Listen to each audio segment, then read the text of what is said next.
Welcome, everybody, to another episode of Resilient Riches. At the end of this episode, you're going to learn how not just to create a business and expand your business, but also how to start a business through social media marketing and through this entire huge world of social media. Everyone talks about, oh, social media is this big black box. I can't get to it. It's too complicated. I need to buy this. I need to buy ads.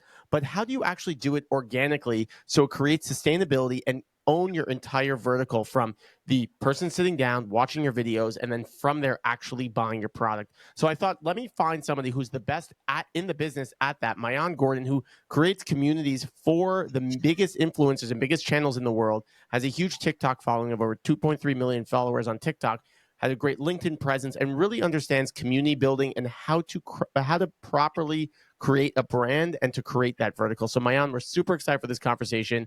We know that you're a huge advocate for Israel, and we love seeing advocacy for Israel, and we've actually now become good friends. So I really appreciate you coming on and sharing your insight for the podcast. So welcome, everybody. It's going to be a great episode. Just stay tuned to the end. There might be a grand prize for you, which I don't have, but I'll find one out. Thank you for having me. I'm excited to see where this conversation goes because you never know with Yair. That's true. So, Maayan, can you give us a quick 2-minute background where you are right now? And then I have a bunch of questions for you because I know our audience is excited for this conversation. Yeah, so I'm currently in Birmingham, Alabama. I'm going to be moving to Israel next year. Grew up in Seattle, Washington. As you said, my kind of main focus is on helping people navigate the social space in a way that is actually going to help them build their business and do it in a way that's sustainable versus just relying on, tactics that might work now but aren't going to work, tomorrow. Perfect. So let's start from the beginning. A new brand comes to you, they're starting, or a new brand wants to get started. The same thing that what we did. We were like, well, we want to get into this space, and we didn't want to just pay for advertisers or pay for all this stuff. What is the first stages for a brand to get started in the social media space? Yeah, I think the very first step, it's kind of similar to like a CPG product, is like your packaging really, really matters. So understanding what is your brand, what is the personality of the brand. So a lot of people think brand is like logo, colors, other things. Those things are nice, but really brand is who are you and why should people care or pay any attention to what you have to say. Once you figure that out, then you just start creating structures for how to showcase that brand and that narrative and that personality on the different social spaces. Gotcha. So creating, obviously, it starts with actually knowing your vision and knowing your goals, and then knowing what your company does, but also creating that, like actually creating a physical presence and then executing on that. Do you find a platform that's better at the beginning, or do you think, hey, everyone should dive into Twitter, everyone should dive into LinkedIn? Where do people know for which platform works best for them? Yes, I mean, different platforms are good for different things. I would say TikTok is going to be really good for, e-commerce products, like being able to tap into TikTok Shop is a really powerful sales tool right now. But if you, or potentially coaching businesses, because you can build out a funnel on TikTok that can work relatively well for the coaching side. For example, B2B businesses, LinkedIn is going to be super effective. TikTok, probably not so much, right? Twitter, I honestly don't know what it's good for other than a whole bunch of controversy and like angry people on that platform. But there are people using Twitter. I guess if you're like a comedian or have a more, emotionally charged, service or product you're selling, Twitter's probably a great place for you. Facebook is, still, I would say, a good place for coaches, for I know a lot of e-commerce people who use TikTok as well, but again, mostly from like a course perspective. So it depends what you're trying to sell. So what if you're just like a service person trying to sell your fitness services online? Where would you go? Yeah, so part of that's going to depend on who your target. Like, are you selling to 80-year-old women who need to like exercise to keep their joints from deteriorating, or are you trying to target those women will not be on TikTok, I don't think, or LinkedIn. Right, like Facebook for those ladies.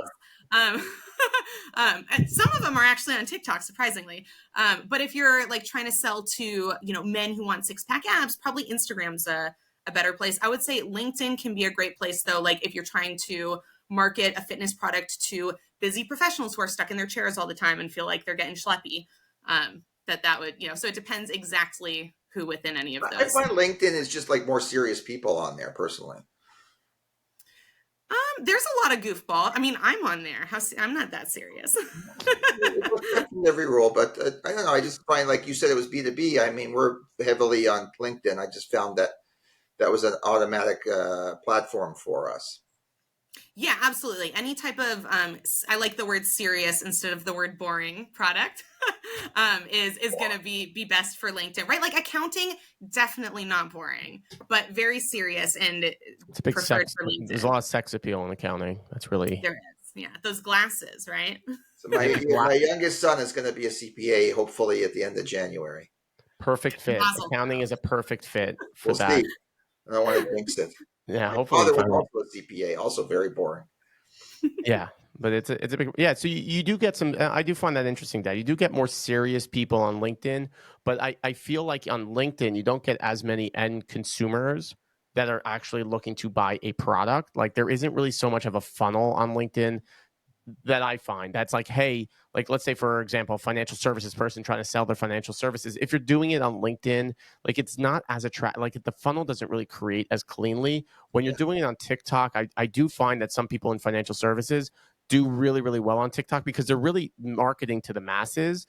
Um, that's really what I find differently. I find Instagram also can work pretty well, but it's not as lead funnely as like a TikTok because I think really TikTok is built. They're really building it for the content creators to drive business to their revenue. Do you agree, Maayan? I would also say that, so yes, I agree, but I would also say a large factor is that both TikTok and Instagram are selling you a big pipe dream. So things that fit into, the dreams of I'll speak to Americans and what Americans are sold that they want to have is going to work better on TikTok and Instagram because that's the entire design of the platform, right? Like that, like TikTok stars, Instagram stars. There's no like hype around being a LinkedIn star, right? And so if I want to make a lot of money really easily without a lot of work, that's going to fit better on a platform like TikTok or LinkedIn. That same thing with like, getting six-pack abs. That's going to work better on TikTok and Instagram Instagram. because that's what the platforms are selling you. So for me, like I'm older, obviously, this whole thing became like this whole internet social media thing became like magic. Like it's like appeared out of nowhere, and it's very confusing. But it sounds like, and when you say TikTok and Instagram and all these things, when they created their platform, did they do it intentionally to like LinkedIn? Did they intentionally want to be more business? Like was like what you said in TikTok was more, are they doing it intentionally that when they make that platform? Because I watched that Facebook movie with social, whatever it was called, with what's his name, and it Social seemed like dilemma. it seemed like it just came out of nowhere. Like he just like fell into it. He didn't really know what he had. He was working every night, busy, and then all of a sudden it just blew up. So that's the way I understand like all these platforms. But now it sounds like you're saying differently. Yeah, so Facebook, remember, was like the first out of, like TikTok was much later. TikTok is also not, right, like not built by some American kid who's in college. This was built by like really big Chinese business people who have tons of experience. But I would say, yes, TikTok was, from the get-go designed to be able to sell you stuff. Over in China, they've had a huge live streaming e-commerce market for a very long time. The U.S. is a huge market from number of people and just products purchased, and so people have been trying to figure out how to crack the U.S. market in this kind of like live streaming, short form video selling product context, and so that was always the intention with TikTok. When it comes to LinkedIn, yes, Reid Hoffman, is that his name? Yeah, Reid Hoffman. Yeah.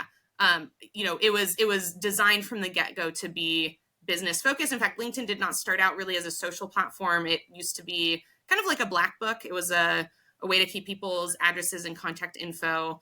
I can't For remember what Rolodex. year they added social feed and being able to post, but it's not that old compared Well, to the like Rolodex used to be like a paper Rolodex. file. You know that, right? Yeah. So LinkedIn, I'm pretty sure I could be wrong, started out as the digital version of your Rolodex.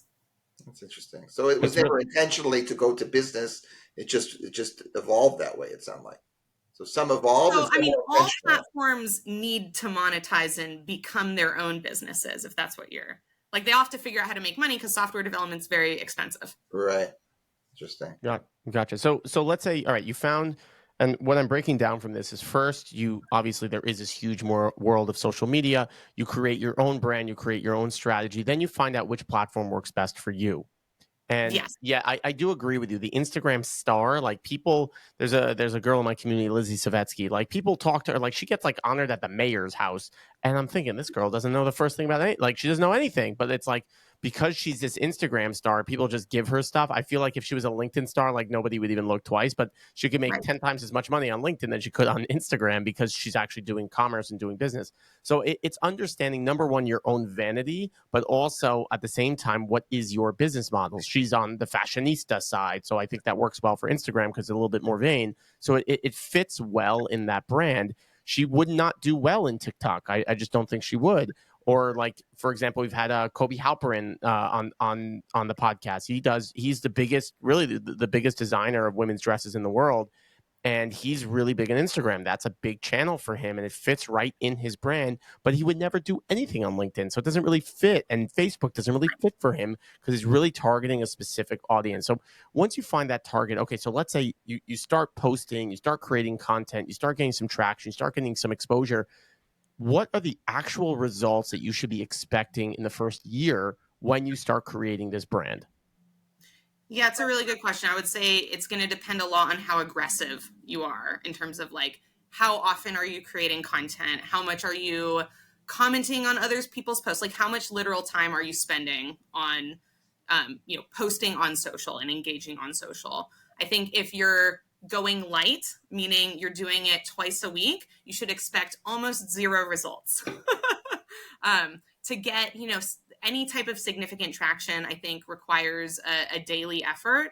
And I'm not saying like literally you can't miss any day, but five days out of the week consistently that you are showing up, creating content, engaging with intention, and that you have some type of strategy, right? If you don't have a strategy and your entire strategy is I'm just going to post stuff and hope magically I generate sales, you're probably not going to get a lot of traction. So you have to have a strategy beyond the actual how you're showing up on social media.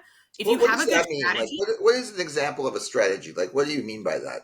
yeah. So like in marketing or sales, we'd call it like having a funnel, right? So having a marketing and sales funnel that when people become aware of you and they engage with you, then you are leading them down a intentional staircase towards purchasing something or partnering or some type of like business result. So I would say like the next step after the first couple you said is define like what your goals are and what your desired outcomes are for your efforts on social media.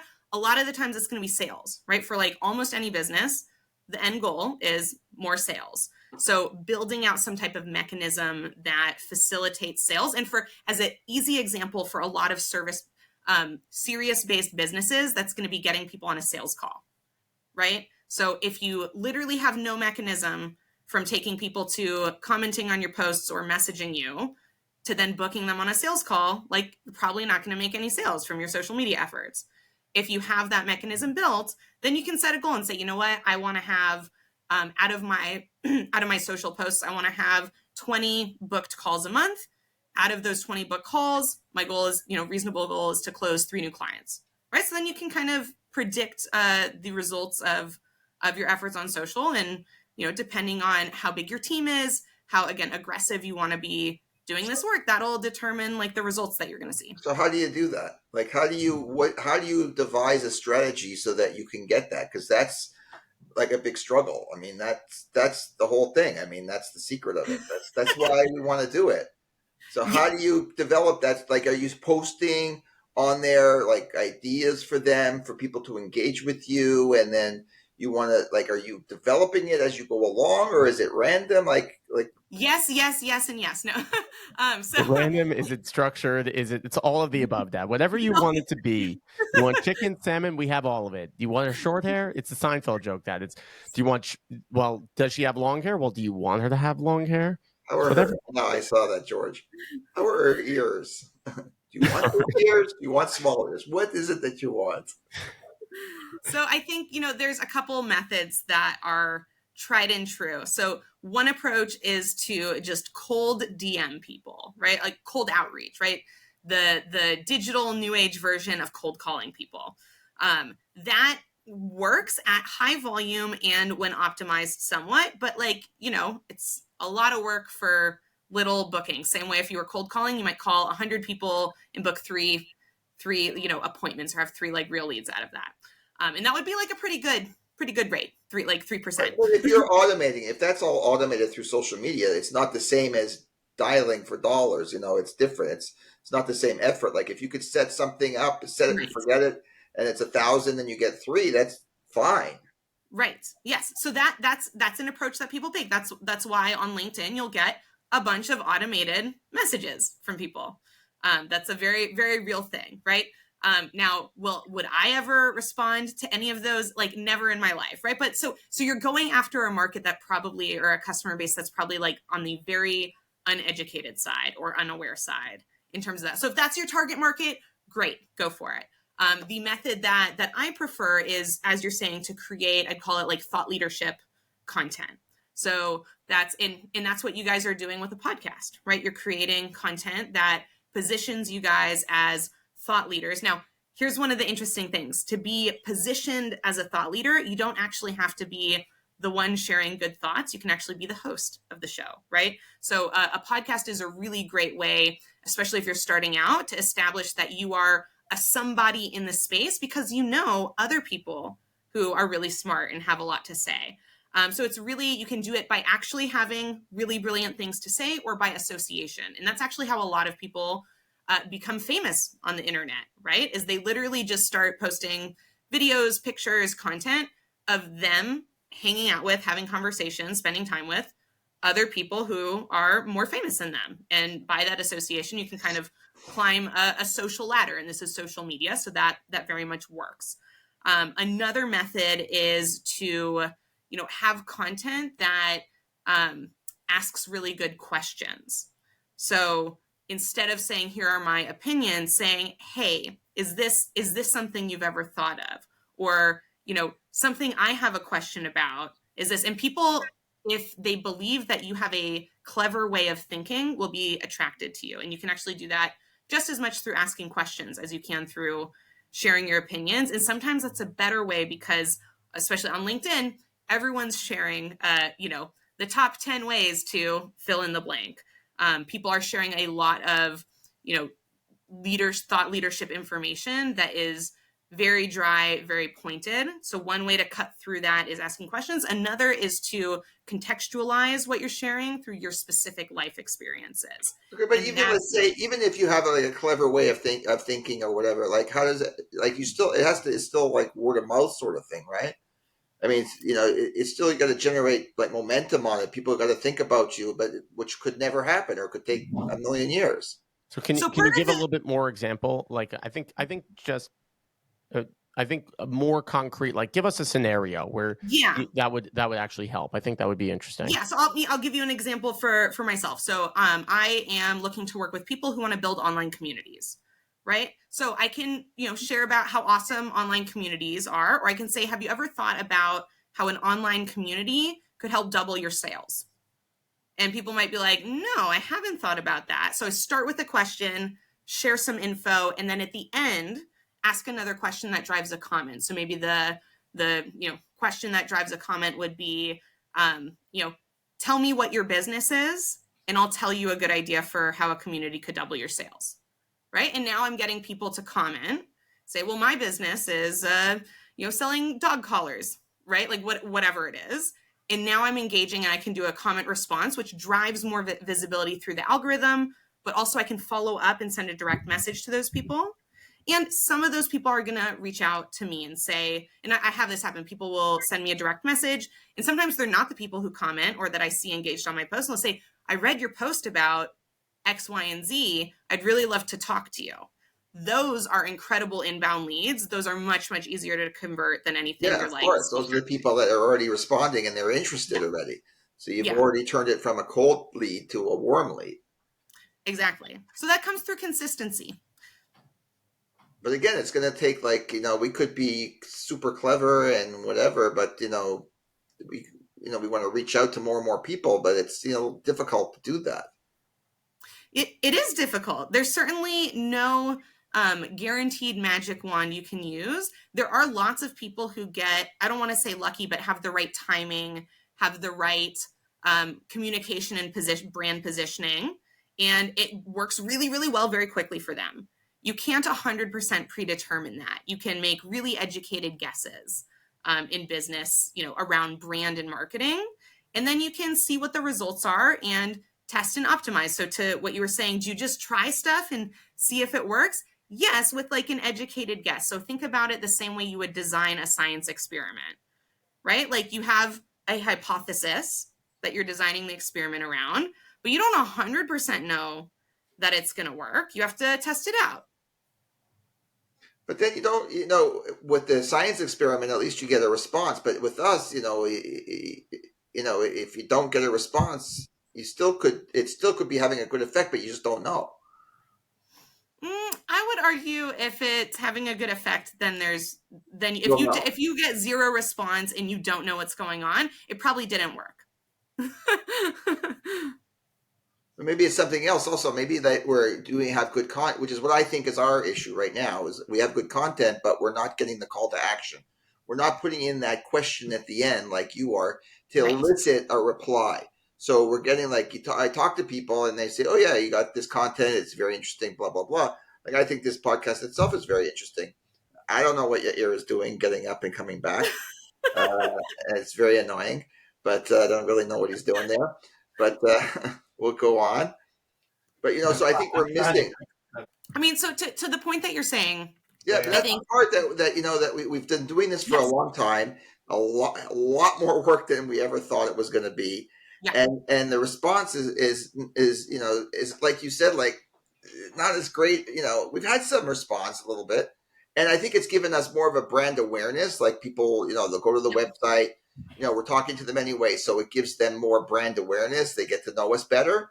But to have someone call us and say, yes, I want to buy something from you. Here's money. Here's a lot of money for what you do. It's been few and far between. And I think that's an issue. I think it's an issue across the board. I think it's an issue across the board. It's that people like, oh, if you build it, they will come. If I create great content, people will come in and buy my services. So there is obviously a disconnect, and there's typically a disconnect. So what Maayan is saying is that, you need something at the end to hook them in, like a question that they'll come back to you and say, oh, you know what? I want to know more about how you put those dog collars on. What's so special about, you have that kind of, we don't really have that. Yeah, I think something that we could be missing just from this conversation is like we say, like, well, did you know that the estate tax is doing A, B, C, X, Y, and Z, and this can lead to a huge amount of taxes in your life. Here's some strategies that you can talk to if you want to learn more. Reach out to us. Like, we have the solution for you. Something like that. I think a little bit more hooky. Obviously, more creativity. We always say, we have a lot of clients that come to us and they say, I know I'm making a lot of money. I just don't know where it goes every month. If you want to know where it goes, we could talk further. Yeah, I think so. So what I liked about what you said, who's David, David or Yair? Which one was better? So they're both very good, but I liked what David said for a particular reason, which is he spoke to the type of person. If you just say something or an engagement or a hook that says, here's what we offer, but not who is this for, it's people really don't know themselves that well. You have to speak like very directly to this thing that we're offering is perfect for someone who is a single mother who just had a baby and is really scared and confused about her financial situation. If I fit that profile, I'm like, oh my God, I have to call these guys. That's literally, they just said exactly, that's who I am. And so I think if you say, we can help people save a lot of money on real estate assets, I don't know if that information applies to me because you haven't said who that information is for. And so building brand, this actually brings it back to, so it's not just figuring out who you are and what you want to say. It's figuring out who cares, who wants to listen to what you have to say, who's interested in it, because there's a lot of brands out there saying really interesting things, interesting to them, right? Like there's a lot of things that I find really interesting and other people just don't care about at all, at least on social media. If I told them in like an in-person conversation, maybe they'd go, wow, that's really fascinating. But when they're on LinkedIn or when they're on TikTok or Instagram, like, do they care at all about what I have to say? Probably not, unless I really think it through and think, okay, here's what people are on the platform for, right? They're on Instagram. They're here to look at pretty things. They're here to look at aspirational content. Or on LinkedIn, they're here to elevate their business. They're here for perceived opportunity. How can I present content and present my brand in a way that speaks to the things they already want, not trying to convince them of something I know they want, but in a different context outside of the platform. So here's a totally different example. I might be someone who loves chocolate, right? But there's certain times of the day and certain scenarios, I don't want your piece of chocolate. Like right after I have a piece of chicken, I don't want any chocolate, right? Even if it's dairy free, which is, I'm just kidding. So, just because you've mapped a demographic, right? And this person has this pain point. Do they have that pain point right when you're reaching out to them and communicating with them? Because if they have something else entirely in mind, they're not going to care what you have to say. So, I got you. so I have like a networking group. I don't want to say what it is, but I'll use LinkedIn, and I have like an automated program to reach out. Let's say if we have an empty seat that we're trying to fill, I'll reach out to them. Those specific people saying, we're reaching out to you. We think you're great, and we have an open seat for you to come in. Or let's say it'll be CPAs. CPAs are good sources of referrals for us. We work a lot with them.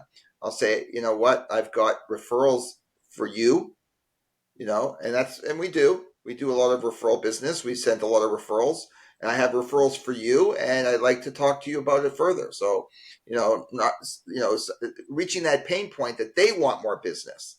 And I think that's why that works exactly for like what you're saying.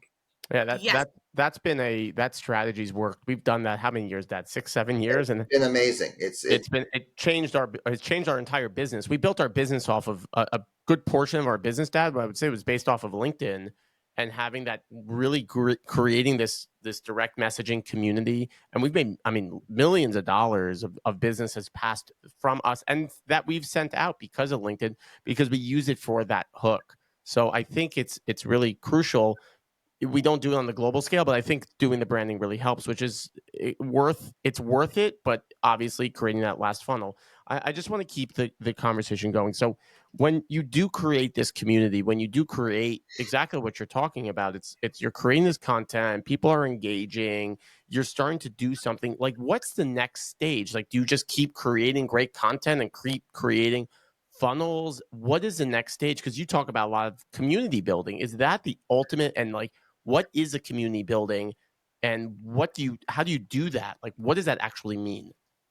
Yeah, so I would say this is a really good question because it brings about two different categories. There's a static product and there's an evolving product. And that can be, when I say product, it could be service, right, as well. So a static product would often be something physical that you buy. Let's say a vacuum cleaner, right? It's a great vacuum cleaner. You're not going to be tweaking it for a long time. Maybe like if you start losing market share, you have to develop a new vacuum cleaner, like your next product, right? Community is a constantly evolving product. So on the other end of that spectrum, I would say, so bring it back to static product, like a cancer drug, right, is a completely static product. They might invent a completely new cancer drug, but like that product does not change. They're not like tweaking the formula.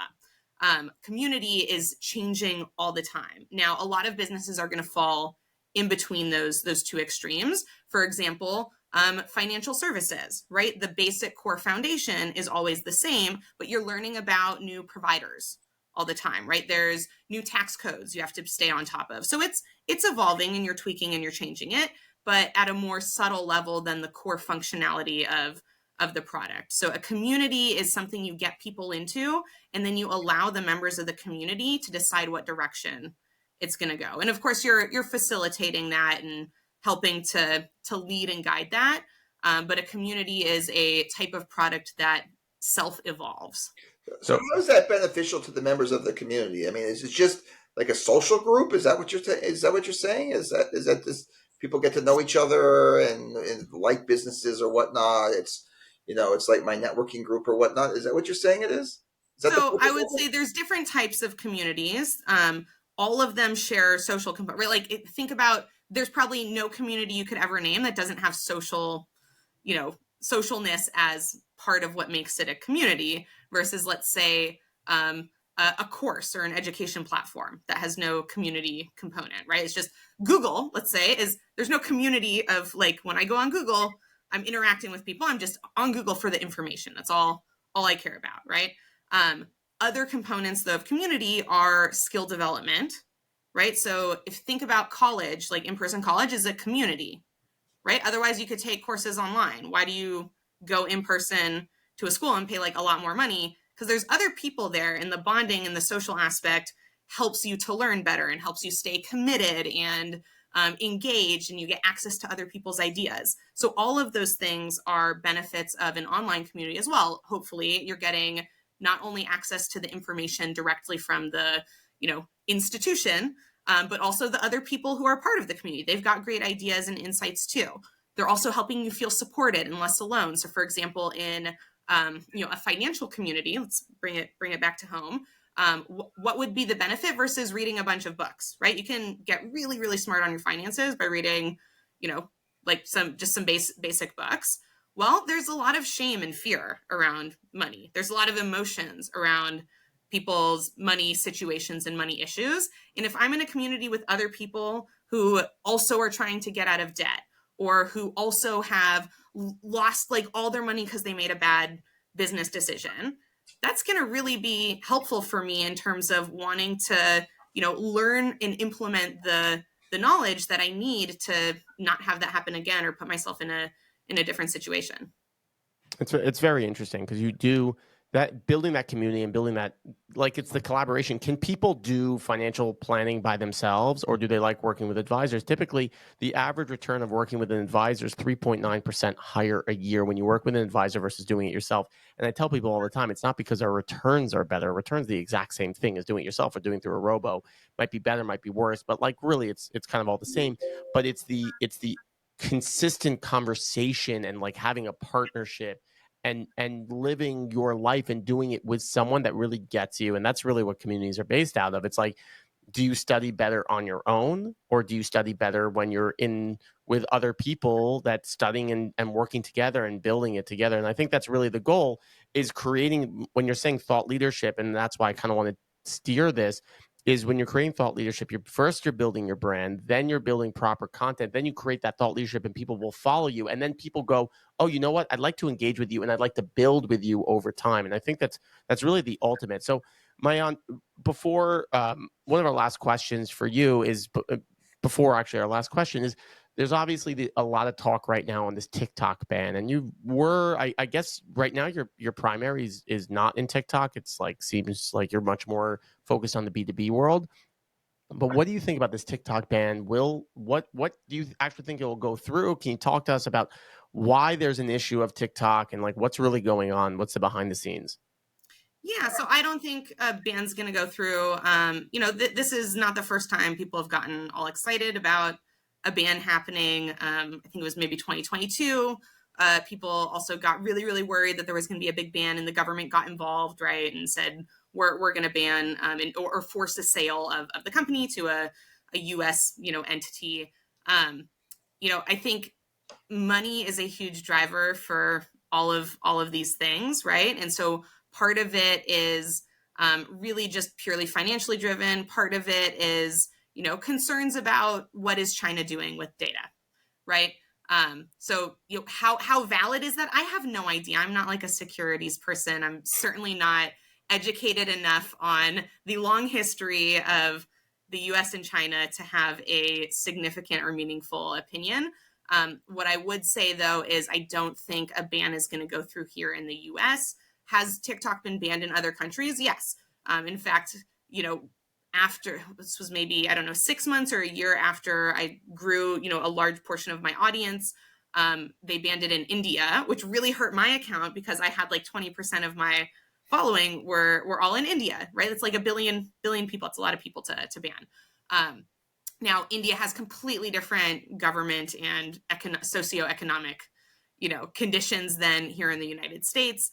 I just don't see a ban going through. Worst case scenario, there'd be some type of, I don't know, transitioning or trade-offs of who has access or ownership to what.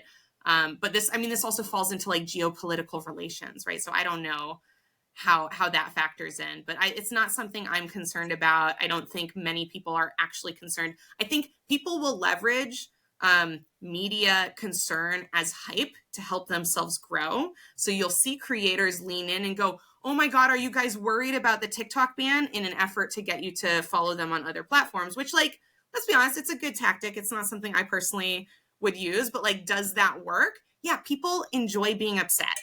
People enjoy drama. Why do we watch reality TV, I have right? a few It's like, people in my house that are like that. so, people love, the news. Why do people watch the news when we know it's highly inaccurate and bad for our mental health? Because, like, we're addicted to things that aren't good for us as human beings. It's part of the nature of being human. So, people will continue to talk about the TikTok ban. I think it's relatively irrelevant. I agree with you. I do think that there'll be some transition and some new regulations. But like even I was watching the president-elect Donald Trump was saying, he's like, yeah, I have a special place in my heart for TikTok. So it's like, okay, so if the president's saying it, and I know TikTok gave him a bunch of money, so like if all that's happening, you think that he's really going to ban it? And also it's creating livelihoods. I don't like how addictive TikTok is, and I do think there should be some limit on who can access TikTok and ages and things like that. But I do think, and productivity, and I feel like there should be some limitations in general, like in the consumer society. And like if people can't control themselves because it's so addictive, then maybe there should be some consumer arrangements, like something like that. That should be some regulations. I do find it a little bit poisonous, but Maayan, you've We had could this like argue the same thing when it comes to like gambling, though, where all they have to do is, say a line about how you should gamble responsibly. yeah, but they also do like credit limits for gambling. They Yes. also have like Gamblers Anonymous. They also do like require Yes. the casinos to give some form of like rehabilitation. Like there really isn't any of that in social For media. social. Like all Yeah. it's I do find it a little scary. But so Mayan, you've had this amazing like trajectory, and if there was a horse that I could bet on, I'd bet on your horse. But the, you've gone through some really challenging times, as you've told me. What would be that resilient point in your life that allowed you to consistently push and power through these challenging points in your life? And where did those resilient stories really come from? Like, what was the core of that? Yeah, and we're getting to the end of this, so you won't be able to ask me all the juicy questions I'm sure you'll have. Really, like for me, the life-changing moment where I guess, discovered my resiliency, because I think we're all far more resilient than we're aware of, is I was in a gas explosion. And before that, I was a very insecure, nervous, anxious person that really was not very actively resilient. And after this gas explosion where I didn't die, and I, had some like emotional mental trauma that I had to work through, I realized all of the previous anxiety and other things I had was like ridiculous, because there are real things in life that are actually far, far worse than anything I was experiencing. And that I was very, very fortunate. And then, went through a period where I was, technically homeless. We had like a broken down RV, me and my husband were living in. Um, and that was actually one of the better times of my life, up to that point, because I had no attachment to worrying about what other people thought of me. I had let go of all of these other things that I thought were so important and were kind of harming my ability to be resilient. And when I let go of all of that stuff, I realized, wow, there's like really nothing that can stop me from doing what I want to do, except me. I was the one that was the problem the whole time. And so if I can just get out of my own way, then really, and anything's achievable. We're the ones who, stop ourselves from anything that we want to accomplish. I agree with you. And Mayan, where can people find you? How can people connect with you? How can people get involved in what you're doing? Can you give us your shameful plug? Yeah, I mean, connect with me on LinkedIn. And then this isn't something I've done before, so this is an experiment, but message me on WhatsApp. My WhatsApp number is +1 206 939 7661. And I'm super curious to see what happens with that. If you want to go, this is the grand prize I was offering. So when you're giving your phone number at the end of, let's say, anything, like you're leaving a telephone call or something like that, you do +1206, and then you pause because people have to quickly get a pen and paper. So when you say the full number, it's too quick and people can't capture it. They just go, oh, I lost it. But if you do, like my numbers, I'm not going to say the whole thing, but +1201, and then I say 640, call my dad instead of me. But that's really the difference of that's the grand prize for everybody listening today. So I Maayan, learned something right there. That was very useful. it's very useful. Maayan, thank you so much for coming. Thanks for sharing all your insight, and thank you obviously standing up with the Jews. If you like my new background from the people that hated on the brick, I don't know if you can see it, Dad. You can see it. How do you like it? Yeah, it's good. I think it looks pretty good. Yeah, it's good. And we want to know that we really appreciate everything you've done, and we really appreciate all you're doing for people around the world. So Maayan, Gordon, everybody, thank you so much for listening, and we'll see you on the next one.